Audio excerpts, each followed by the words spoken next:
Hello and welcome to the weather update. It's 10 p.m. on June 18th, 2020. And are you feeling the humidity? It's back. The humidity came back today, and we got fog already rolling in. So 68 degrees fog rolling in at Farmingdale, and that's just because you still have the water temperatures that are cold, but the air is humid, so it's creating the fog. And if we look at the current conditions outside, you'll see we actually have fog advisories for the coastal areas as well. Temperatures are in the upper 60s. And same thing for New Jersey. Let's take a look at what the highs were today. Felt a little warmer, but we didn't really have a whole lot of sun, so I don't think it really got very high. But we'll take a look at the area high temperatures here across the area. So temperatures generally still 70s on the island. A little warmer in Jersey, closer to 80. We're gonna start heating up as time goes on. Let's take a look at the satellite, and you'll see here. You can see that fog that in the light bluish there, kind of rolling in there. As you get this humid air, it's going across the cooler ocean, and it's creating the fog that we have across the area. So let's take a look at the models, and we're going to just be focusing on our area today with the models because we do have shower chances, but most of us probably won't see much of anything. Let's take a look at the 18Z NAM because I don't have enough of that other one in. So let's take a look at the 18Z NAM. In fact, let's make it the higher, the 3 kilometer one. So you get a better idea because the rain that will form will be very showery in nature and localized. So you can see we got a couple of sprinkles this afternoon. You can see here that high that's sitting offshore there. And I mean, pretty much keeps us dry, I think. This is the NAM. It has mostly shower activity over Pennsylvania and not even close to our area. Same thing for Saturday as well. So chances are we won't, but let's take a look at some other models. That's just the NAM. We'll look at the HRRR as well. Let's take a look at the zeros, the HRRR. And see if that really generates any more rain for our area. It really doesn't. You can see most of that shower activity is over.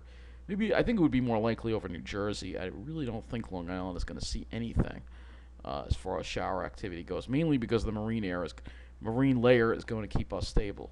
So if I go back to the 3 kilometer NAM, and we go ahead and we look at the temperatures, I think I'm just going to be sticking with the NAM on this one, just because it's higher resolution. Maybe we'll look at the GFS for a little bit, I guess. I don't really want to make this. I don't even think I was supposed to do a weather update tonight, but I figured a few things have changed, so I figured let me do that. So you see, here we go. Here is that it's probably going to hit near 80, but it's not going to be all that hot because I think that what's going to happen is that stratus layer is going to move in. We're going to get that marine flow, and Long Island will cool off once again. Looking at Saturday, similar deal. I think for the island. It'll be cooler, hotter in Jersey. Probably. One thing we can be certain of is that the humidity is going to be high. So if we look at the dew points, you will see the dew points. And you can feel the humidity today, but because it wasn't that hot, it really wasn't that bad. And the sun wasn't even out. So here's tomorrow. You can see that south flow. So that'll keep Long Island cooler. As long as you have that south flow, it really keeps the marine layer over Long Island and keeps us from getting too destabilized for the chances of showers and thunderstorms. We will look at some of the other models, though. We will look at the GFS temperatures because NAM has a habit of being a little cool. So let's look at the GFS. Of course, GFS is a little warmer. So I'm thinking North Shore might have a chance of hitting 80, but for the rest of the island, I think similar temperatures to today.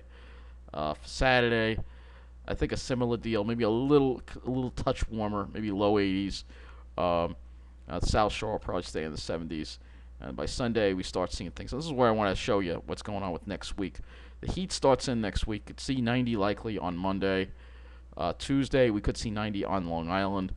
And so we're going to could have our first heat wave for 90 for next week, perhaps. Just for the first couple, right after the official start of summer, we'll start seeing some heat. Temperatures up not near or above 90. It all depends on the ocean influence. If we get enough of an ocean influence on Long Island, it might save us. But I think that it's most possible, especially on the North South Shore, you're probably going to be safe from hitting 90.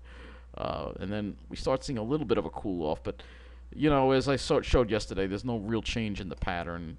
We're not going to really go too long range in this, just focused on this weekend into next week. But if we look at the humidity, that's not going anywhere. So if we look at the humidity, you'll see. I'm just going to move this right along. That humidity doesn't go anywhere. So you can see we're humid.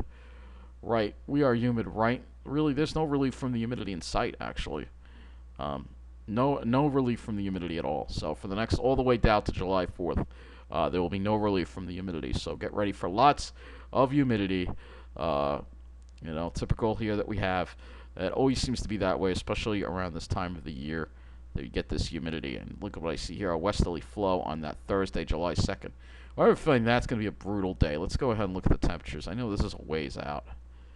Oh, yeah, look at that. So it could get really hot to start July, well into the 90s. Thank God we'll be able to eat inside.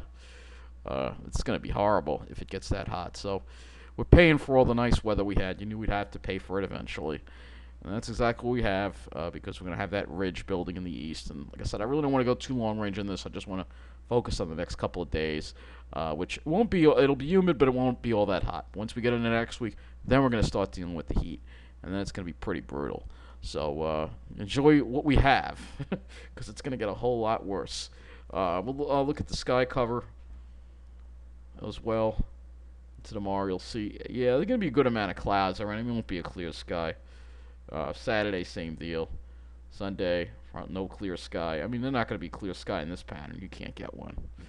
You can't get one for trying. All the way out, you'll see we'll be dealing with clouds. There won't be any nice deep blue skies right through July 4th again, and that is just because of the overall pattern that we have, which that I'll show you here when we look at the CONUS view, and you see that we have this crappy pattern here with the ridge in the east, and it's just kind of stuck there, somewhat ridge. Not you see that ridge right here. That's the Western Atlantic ridge. So whenever that sets up, you know we're screwed with horrible weather, and that's exactly what we're going to be dealing with. If you want nice weather, well, you know where to go. Probably out west of Flagstaff or somewhere like that. But it won't be all that cool there either. It'll just be drier. So that's the thing. And if we look at the upper air, you'll see that's reflected in the upper air. Even though I wasn't going to show you the upper air in this one, I'll just show you the why we're screwed. So you can see, yeah, there's that trough, but it doesn't come to the east coast. It kind of just stays in the Midwest.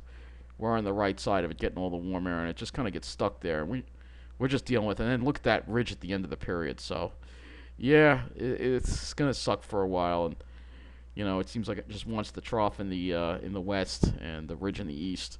But like I said, around July 4th, it almost is never cool. For whatever reason, this period, it always seems to be hot. Very rarely do I remember July 4th that's actually comfortable. Most of them are always hot and humid.